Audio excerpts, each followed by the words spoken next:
Sales of private label products continue to grow across a variety of categories at retail, driven by a confluence of consumers seeking better value for their dollar and continued new product development.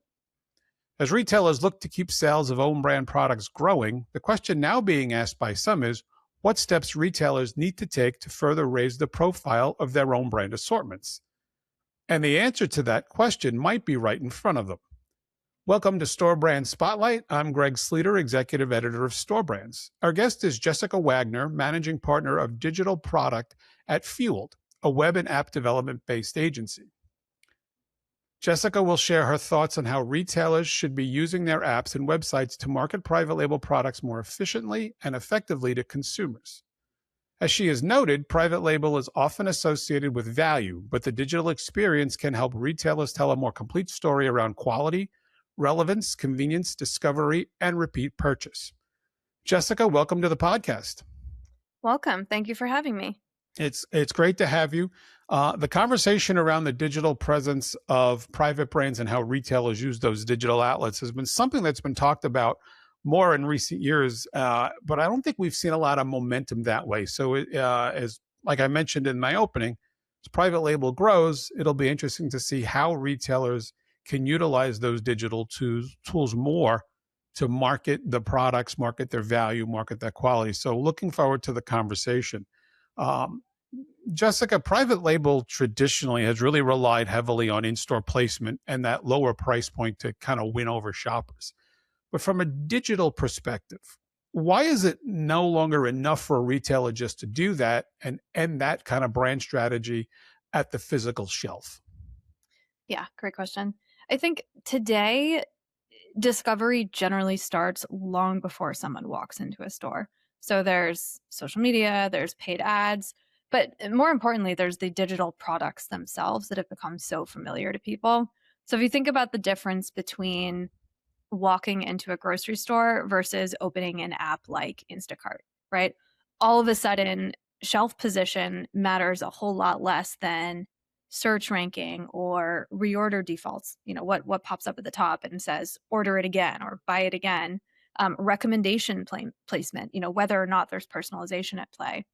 So if you think about something like Amazon Basics, which is one of my favorite private label examples today, people don't discover Amazon Basics in an aisle. They discover it because it shows up in the perfect moment, exactly when they need it, in a search result or a recommendation. You know, you go into Amazon and you just type in cotton balls. You know, the Amazon Basic product shows up at the top and it has good reviews and it's cheap, and most of the time you're going to tap on it. You know, you're not going to scroll. You don't have to. And I think that in this world, in this space, given that context, retailers can now compete on relevance and convenience, not just cost.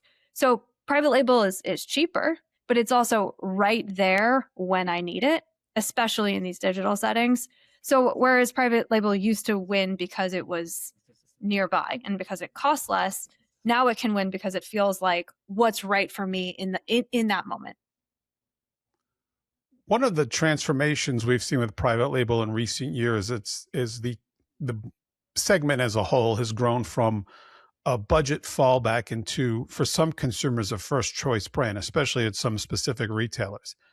I'm curious, what role does the digital user experience play in further changing that psychological perception of private brands? Yeah, I think UX is an extraordinarily compelling way to change perception.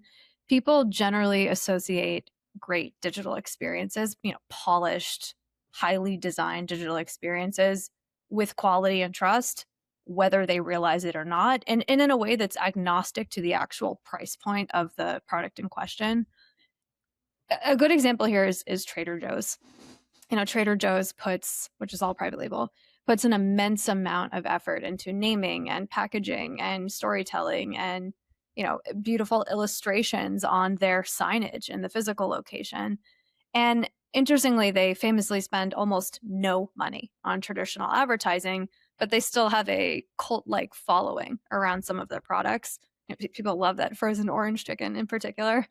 And digital can create that same effect online with good UX, right? With good UX, with good content strategy, with good sort of mechanics around bubbling up reviews and ratings and user generated content, comparison and guidance. And you can make some, you can take something ordinary.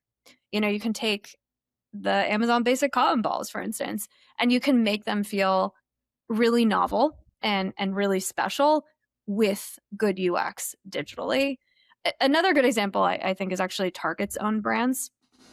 They don't feel like Target store brand alternatives. They feel like brands that happen to live at Target because they have good branding and they have good packaging and they're generally appealing above and beyond price point and placement in the physical store. And I think this works because people don't fundamentally buy name brands at a store like Target because they're expensive. They buy them because they reduce uncertainty. But this good UX digitally and this sort of manifestation of that novelness and that specialness via good UX basically creates that same phenomenon where I feel confident buying it and that uncertainty is reduced. And retailers, obviously, with their apps and their websites, they can really dictate that customer journey online. But what more can they do, or maybe whether it's design or use of AI, whatever it is, but how can they kind of design those digital storefronts to shape what shoppers notice and what they trust when it comes to own brands?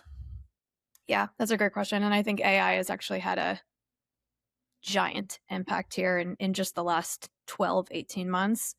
And for a long time, these digital storefronts on websites and mobile apps were kind of just virtual versions of a catalog. Even when they were curated, even when they were lightly personalized, it was really just basic discovery and browse mechanics, maybe a featured or a for you carousel.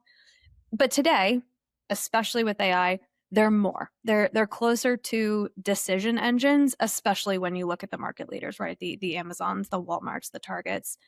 And in a digital experience like that, right? In a storefront, especially a storefront powered by AI inside of an app or a website, what shows up first matters, but explainability matters even more.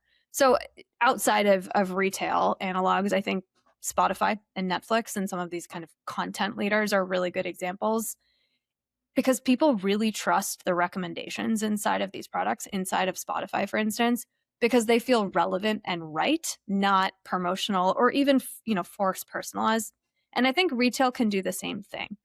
So seeing something on Instacart that says recommended because it's in season, but really because we know you buy berries every week and we know you usually buy organic feels really different than featured or even for you. And I think what this represents is this move from promoted placement to justified placement to contextual adaptive placement and that explainability layer, which importantly can instill a lot of subconscious buying confidence in a customer because it's not just this is great for you, it's this is great for you and here's why. And by the way, we're not just saying this is great for you because you bought it before. We're saying this is great for you because we have all of this information, this contextual information, where you are, what the weather is like, what you've bought before, what you like to cook. And we can take all of that information and we can create this experience that is adaptive above and beyond just sort of the traditional one-to-one personalization. And that becomes kind of the foundation of the shopping journey.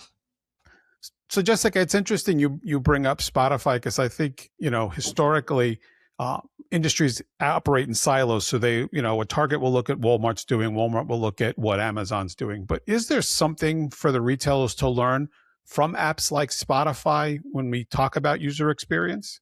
Yeah, definitely. When we think about sort of best in class user experience, we generally don't think about it in a way that is category based, right? Industry vertical based, because your customers are not just going to Target and Walmart and Amazon, right? That same cohort of people are also on Spotify and they're on Netflix, and their expectation of best in class user experience and how personalized something should be and how frictionless checking out and buying something should be doesn't sit inside of a vertical. It sits as sort of this good digital experience, what feels familiar, what feels modern, what feels delightful to use paradigm layer. So, when we build apps, we don't just look at competitors for inspiration and opportunities to differentiate. We look at analogs too. And if you're putting together a home screen for a fitness app that's essentially a content catalog of workout videos, there are a whole lot of parallels and a whole lot of lessons to be learned from something like Instacart, which is, grocery items instead of workout videos, but the exact same mental models. I'm looking for something, or I don't know what I'm looking for, but I want to find the right thing. So yeah, absolutely. There's a lot to be learned kind of between industries when we think of UX, when we think of digital shopping behavior in particular. Yeah, that's interesting, and I think, just habitually, you look at the person sitting, next to you, but maybe there, you got to kind of broaden your horizon. So that's an interesting insight on that. Traditionally, physical stores we have talked about, or products have talked about getting placement at eye level, and that's kind of the prime real estate on a shelf. Uh, is there a digital equivalent to eye level placement on an app or on a website? And how can kind of retailers leverage that eye level placement without hurting the overall user experience? There definitely is a digital equivalent. Historically, it was always SEO. AI's changed that a little bit. Now people are looking at optimizing for ranking and placement inside of LLM results, and thinking about GEO above and beyond SEO. But ranking, first scroll position once you're actually inside an app, the recommendation modules, the reorder experience, I think is kind of the sleeper, right? Like people don't think about reorder as being that sort of virtual version of the shelf level placement.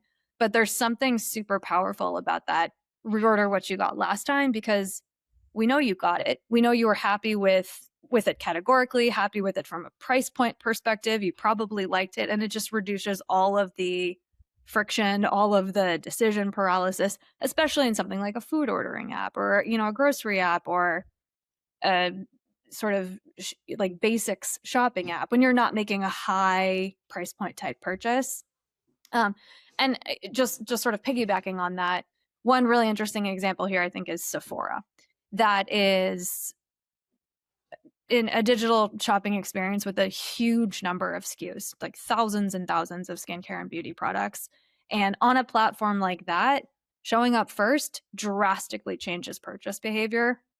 um, and on a platform like that, reorder is powerful too, right? Like once something becomes the default item in somebody's recurring cart, and I say recurring cart here because people come back and they purchase the same moisturizer every 3 months, the same way that they purchase the same orange juice, every single week. So once you get that habit, right, and you sort of establish something as part of somebody's recurring behavior, and you create this reorder position, it's incredibly hard to displace. So I actually think that's probably the most powerful analog to shelf placement, but the rankings and the recommendations matter too. Because fundamentally, while physical retail optimized for visibility, digital retail is optimizing for something a little bit different. It's visibility, but it's more attention. It's what did I see first, but it's also what grabbed my attention, what made sense for me to actually click or add to my cart. Search obviously is a key tool on an app or a website, and a consumer searching a term like organic pasta or laundry detergent, they're obviously looking for a specific type of product. But is there something that retailers can do, whether within an algorithm or a navigation pathway, to make sure that their private brand products at least get in that conversation in those types of products when the consumer is searching for them? I think generic searches is actually a huge opportunity, because if somebody searches for organic pasta, they're almost always still open-minded about what brand they're buying, right? Versus if they search for the, brand name pasta. Costco comes to mind here, right? Costco has the Kirkland brand, which doesn't always scream for attention, but it always shows up naturally inside the decision flow, in the app, in the website, even in the store. And customers trust the retailer, right? They trust Costco, and Costco surfaces their own brands when they genuinely match intent. So when you search organic pasta, that's when they surface it, versus surfacing it when you're searching the brand name as the primary, because that's just distracting, and that's frustrating. Like I didn't see, and that feels sponsored. Whereas surfacing it when it genuinely matches intent feels useful and it becomes something that actually helps somebody discover something better versus forcing the substitution. One of the things we see from national brands is they typically create a lot of rich media and content for the retailers to go around their products.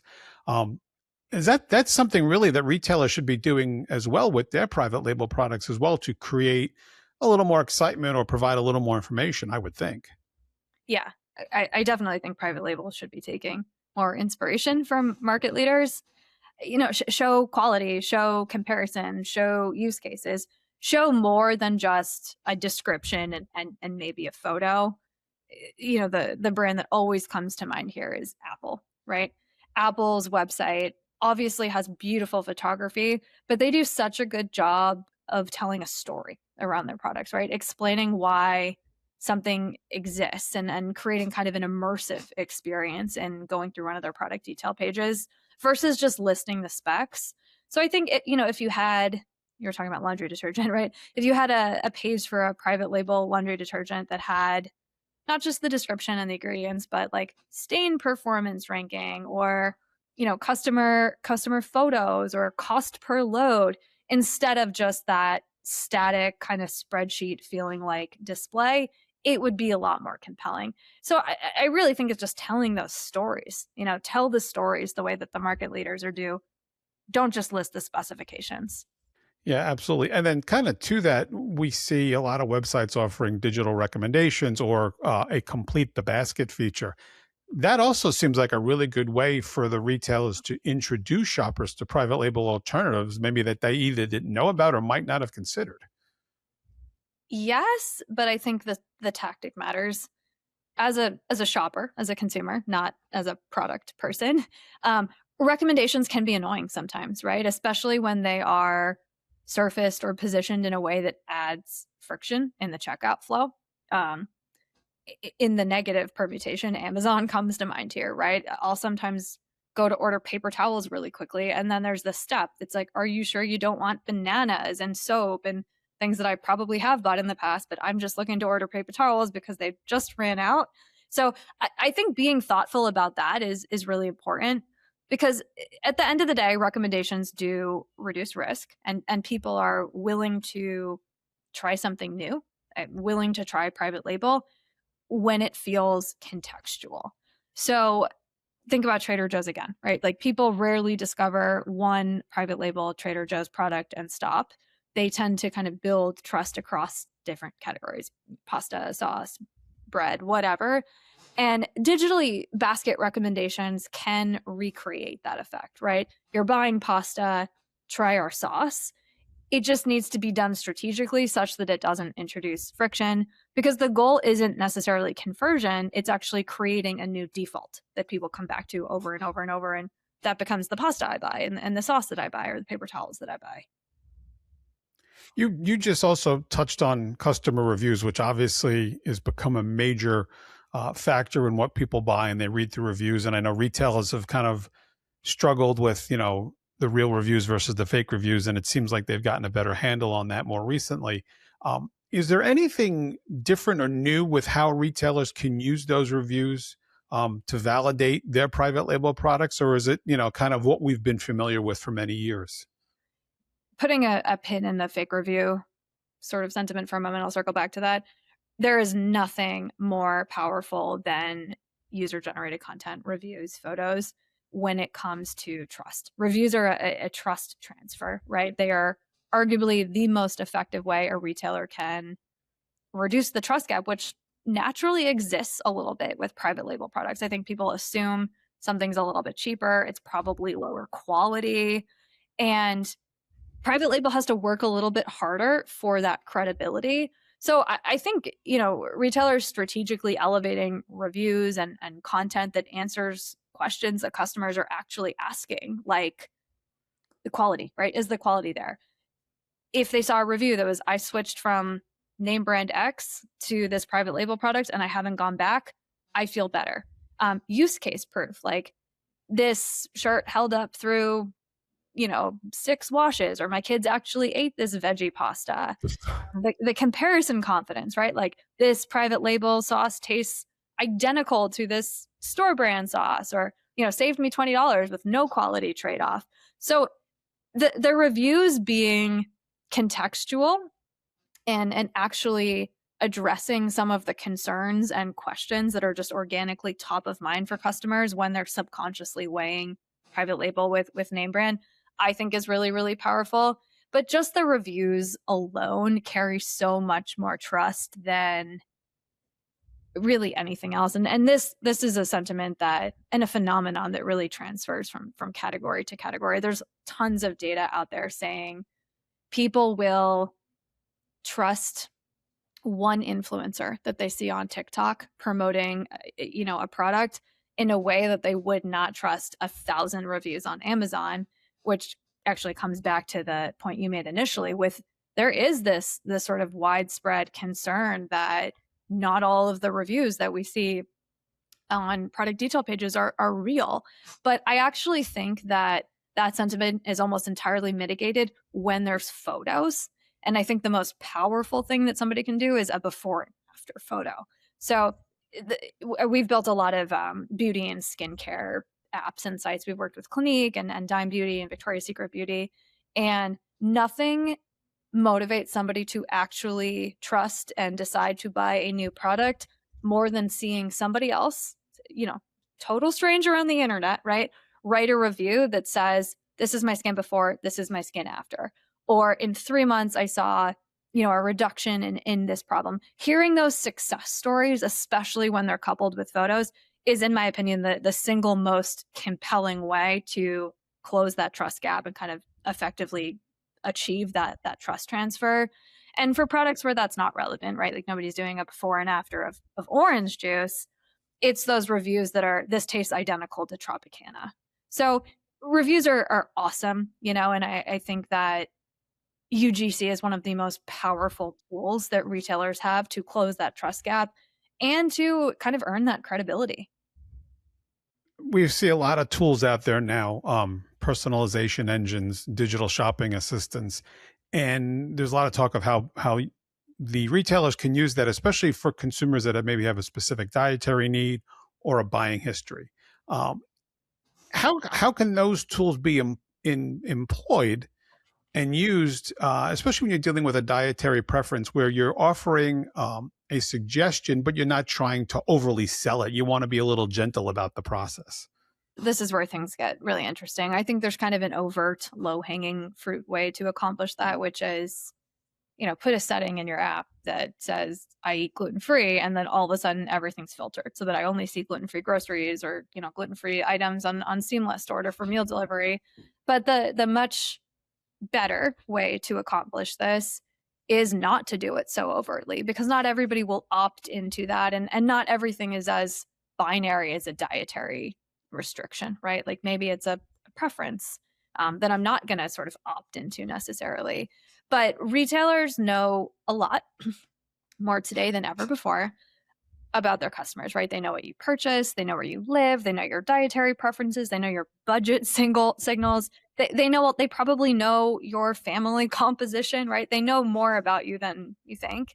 But this doesn't always have to feel creepy. And I think that's sort of the big criticism when you talk about adaptive experiences and contextual personalization. It's, I don't want it to, there's that famous anecdote about the woman who was marketed maternity clothes from Target before she got the positive pregnancy test, right? Just because there were so many signals. It doesn't have to feel creepy like that. It can feel special. So I think to kind of pop back to Spotify, which I realize is not industry one-to-one, but it is a good analog. If you think about their Discover Weekly feature, people love the Discover Weekly feature, and it's because they don't perceive it as something being shoved down their throat, right? Or something being sold to them. They perceive it as helping, right? They perceive it as something that is special and just for them. And I think commerce can work the same way, right? Like you usually buy gluten-free, or this performs similarly and saves you 15%. That feels helpful. That feels special. That feels like me, but you're not using my data against me. You're using my data to help me. And I think when a retailer does this, they can position themselves almost as a shopping advisor or a guide instead of just a catalog. And that utility brings real value. Well, I love the comparison of Spotify because, you know, we create playlists, and I have a couple of playlists, and I have clearly show a specific taste in music. That's my shopping list essentially. That's the list of, there's several hundred songs I have, and that's what I listen to. And so, not unlike a retailer's app, where if I'm scanning, my loyalty app every week, they know what I buy every week. So there's a similarity there too, and where their technology, like Spotify's looking at my playlist, they're looking at my shopping list and saying, he buys that same iced tea every 2 weeks, or every month maybe you buy ground beef because that's the rate you use it. So there is a similarity there because we are giving them that information. So I think the Spotify comparison's a really good one. Yeah, great. Yeah, it's very, very interesting. Other tools out there, we talk about mobile push notifications, automated SMS updates, and then the loyalty rewards. Um, how retailers, are they using those enough, and how can they use those to their advantage to really create a repeat purchase for private label, maybe when that person has purchased an item for the first time? Yeah, the repeat purchase point is really salient here because it's really easy to fall into the trap in the retail space of thinking that conversion or revenue or transaction volume is your North Star metric, right? That's your core KPI, but it's not. Habit is like the true marker of success when you are selling something that people buy, not even often, right? If that people buy more than once, you want them to come back to you. You want them to form a habit. You want them to form some sort of an affinity to your brand. So the brands that are really successful in retail don't just win the transaction, they actually nail habit, right? They earn a place in the customer's routine. And growth marketing, push, email, SMS, other notifications, and loyalty programs are a huge advantage here. They're possibly the most powerful lever that, especially mobile, um, makes possible in terms of habit forming. So I think the gold standard here, or one of the gold standard products here, is Starbucks. When you think about loyalty, their loyalty program is so good in terms of timing and convenience and rewards all working together to reinforce behavior, right? That's what their loyalty program is super, super good at, getting the customer to come back again and again and again, even if their coffee is objectively not the best. And I think retailers can apply this same playbook to private label, right? They can use um, reorder push notifications, reminders, replenishment prompts, personalized offers, rewards that are tied to repeat purchase behavior to create that same effect. Because when they're reaching the user via whatever channel, push, email, loyalty message, to show up in the moment of need, not just the moment of purchase, the mental model that they're unlocking in the user is different. They're not just driving conversion, they're becoming so convenient, right? And so intuitive to buy and so useful that they can become the default choice that the customers reach for automatically. And as we wrap up, I just want to get a glimpse into the future, which, we no longer talk about things in increments of years. It's more like months, the way the technology so quickly evolves. But I'm curious just to get your thought. If there's one or two trends you're seeing, related to digital experience and emerging technology that retailers should be watching, and may redefine how they can market their own brands to consumers, in the next maybe year or so. Yeah. I will resist the urge to ramble about AI for a very long time. And I think just more practically and more tactically, if you will, and we've touched on this a little bit, I think the biggest shift ahead in this space is probably that retailers will move from merchandising products to merchandising decisions. Today, digital commerce is still built around browsing, around discovery.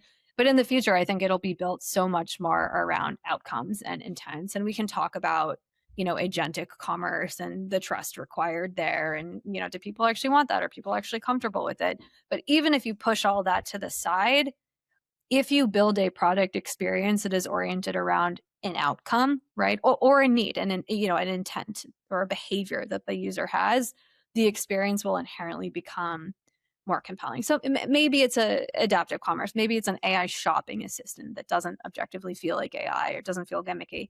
Maybe it's an adaptive storefront where, the dairy category of my grocery app looks different for me because you know what I buy and you know what I like, and you know my sort of price signals.